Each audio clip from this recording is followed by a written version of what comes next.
So if you and I think about it, God really had the short end of the stick when he entered into a covenant with us. He is everlasting, meaning he doesn't die. He doesn't cease to exist, meaning that when he entered into a covenant, he had to abide by that covenant forever.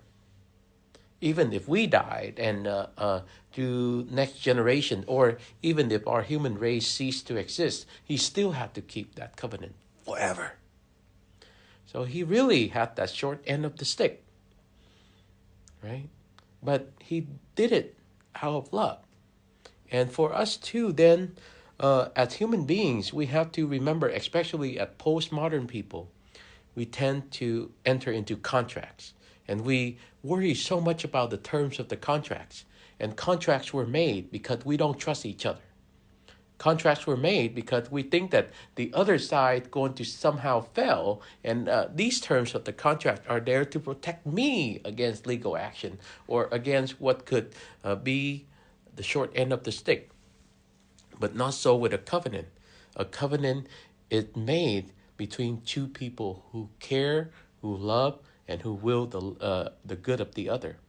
God had done his part, but we see in humanity, beginning with Adam and Eve and ultimately to our own self, we failed to keep our part of the covenant. But God had never. He had always been faithful. And today, in the gospel reading in particular, we have heard that at the time when God entered into the covenant with Abraham, Jesus said, I am. The word in Greek is ego eimi. And it's that same word that's being used for what we would call the tetragrammaton, which means YHWH, Yahweh, right?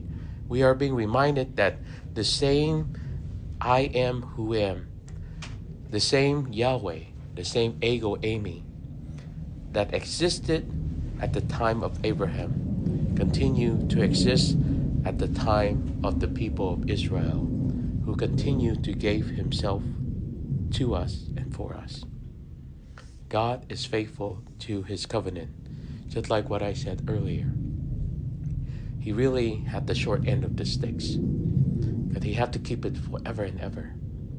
But we for ourselves must ask, in our own lifetime, no matter how short or how long that might be, how are we being faithful to the covenant he had entered into us?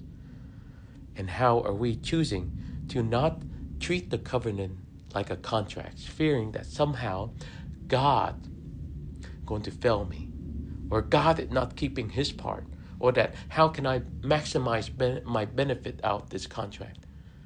Don't think in contractual terms, but think on how can we really truly respond to this love, and not thinking that whether we're losing out on this or not, but whether we have given God our everything because he had given us his everything.